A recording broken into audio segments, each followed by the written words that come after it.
நம்முடைய ஒரு சமூக ஆர்வலர் நம்முடைய செல்வம் மதிப்பிற்கப்படுத்தக்கூடிய ஐயா செல்வம் அவருக்கு வந்து ஒரு பெரிய ஒரு உதவி தேவைப்பட்டுச்சு. நான் முன்னாடியே சொன்ன மாதிரி எல்லாத்துக்கும் நிறைய கஷ்டங்கள் இருக்கும், பிரச்சனைகள் இருக்கும். நம்ம போய் யாராவது உதவி கேட்போம், அவங்க செய்வாங்க செய்யாம போடுவாங்க. அந்த பிரச்சனையில அவர் இருக்கிறாரு அப்படின்னு தெரிஞ்சுக்கிட்டு தன்னால மட்டும் அந்த பிரச்சனையை தீர்த்து வைக்க முடியும் அப்படின்னு சொல்லி அண்ணனே வாலண்டியரா போய் அது என்ன பிரச்சனை கேட்டு அந்த பிரச்சனையை 100% அண்ணன் வந்து அதை தீர்த்து வச்சிருக்கிறாரு. ஸோ அதுக்கு வந்து பாத்தீங்கன்னா அவர் வந்து எந்த விதமான பணமோ பரிசோ எந்த விதமான ஒரு விஷயமும் அவர் வந்து கொடுக்கவும் முடியாது. கொடுத்தாலும் அந்த உதவிக்கு வந்து பெருசா இருக்க மாட்டேன்னு தெரியல. அதனால செல்வம் ஐயா அவர்கள் இந்த நூலாடையை பொன்னாடையாக அவர்களுக்கு வந்து வழங்கி சிறப்பு செய்கிறார். நம்முடைய தமிழ்நாடும் மத்திய அரசும் சேர்ந்து ஈடுபட்ட ஒரு மிகப்பெரிய ஒரு பிரச்சனை. நேரத்தின் அருமைகள் இந்த பிரச்சனை என்ன அப்படின்றதுனால வந்து சொல்ல முடியல.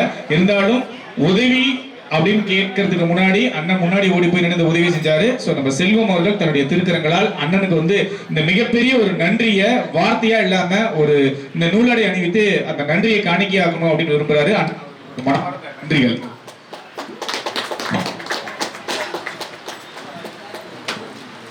இங்க பாருங்க, இங்க பாருங்க.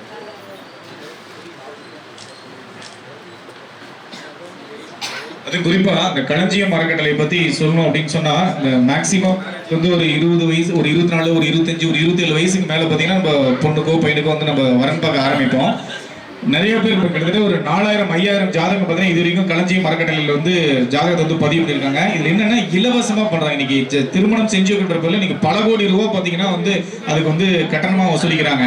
தரகர்கள் புரோக்கர்லாம் பாத்தீங்கன்னா அதுக்கான கட்டணமா வந்து வாங்கிக்கிறாங்க. ₹1 கூட வாங்காம என்னை நம்பி வரவங்களுக்கு கல்யாணம் பண்ணி வைக்கணும் அப்படின்ற ஒரு சமூக நோக்கத்தோட பண்றாரு. அந்த அலுவலகம் பாத்தீங்கன்னா அந்த அலுவலகத்துக்கு மேலதான் நாம் இருக்கோம். அதோட அலுவலகம் கீழே இருக்கு. இங்க வந்திருக்கக்கூடிய உங்களுக்கு தெரிஞ்சு பக்கத்துல திருமணம் வந்து வரம் தேடிட்டு இருக்காங்க அல்லது திருமண வயசுக்கு தயாரா இருக்காங்கன்னா அவங்கள அண்ணனுடைய போன் நம்பர் கொடுத்து இங்க அதுக்கான நிறைய பொறுப்பாளர்லாம் இருக்காங்க. அப்ப ஜாதகம் வந்து இங்க பதிவு பண்ணீங்கன்னா ஜாதகம் கொடுத்தோன்னே எந்த நட்சத்திரத்துக்கு எந்த ஜாதகம் வந்து மேட்ச் ஆகும் அப்படின்றத இமீடியட்டா பார்த்து பாத்தீங்கன்னா உடனடியாக அதுக்கு வந்து வரன்கள் வந்து ஏற்பாடு பண்ணி கொடுக்குறாங்க.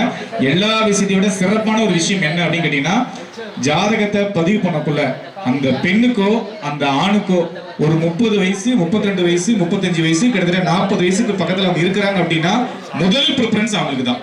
முதல்ல அவங்களுக்கு தான் முன்னுரிமை கொடுத்து அவங்களுக்கு தான் முதல்ல பாத்தீங்கன்னா திருமணம் செஞ்சு வைக்கக்கூடிய ஒரு நல்ல ஒரு மனிதர். இந்த வாய்ப்பை நாமெல்லாம் பயன்படுத்தி நமக்கு தெரிஞ்சவங்க எல்லாத்துக்கும் தகவலை கொண்டு போய் சேர்க்குமாறு பணியோடு நினைக்கிறேன். தொடர்ந்து ஐயா அவர்களுடைய நம்முடைய செல்வம் சமூக ஆர்வலர் ஐயா அவர்கள் ஓரிரு வார்த்தைகள். இந்த சிறப்பான நிகழ்ச்சிக்கு வருகின்ற அனைவருக்கும் முதற்கு நன்றி தெரிவிச்சுக்கிறேன். அண்ணனை பற்றி சொல்லணும்னா வார்த்தையிலே இல்லை.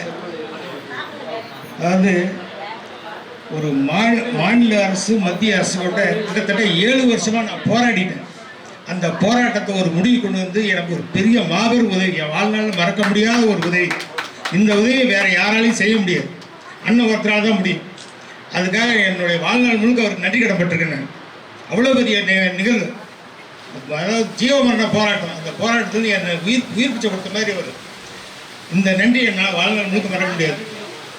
இந்த அண்ணன் வந்து எந்த நிகழ்ச்சி நடத்தினாலும் சரி, களஞ்சியம்னு ஒரு நிகழ்ச்சி வந்து தொங்கு பூங்காட்டு நடத்தினார். அவ்வளோ சிறப்பான நிகழ்ச்சி.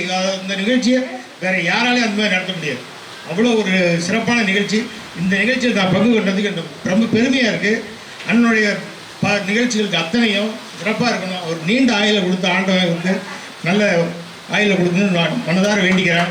உங்களுடைய அனைவரோட ஆசீர்வாதத்தையும் நன்றி, வணக்கம். நம்முடைய சமூக ஆர்வலர் செல்வம் ஐயா அவர்களுக்கு நம்முடைய கௌரவ தலைவர் அவர்கள் இந்த நூலாடைய பொன்னாடையாக அணிந்து சிறப்பிக்கிறார். ஏன்னா நிறைய சாமி இருக்கு, விநாயகர்ல இருந்து நிறைய சாமி இருக்கு, ஒவ்வொரு நிறைய குலதெய்வங்கள் இருக்கும். ஆனா உண்மையாவே பாத்தீங்கன்னா முருகப்பெருமான் மட்டும்தான் தன்னை நோக்கி இருகரம் கூப்பி வணங்கக்கூடிய பக்தர்களையும் மதித்து திரும்ப வணங்கக்கூடிய தெய்வம் யாருன்னா முருகர் தான். அந்த முருகப்பெருமானுடைய பேர்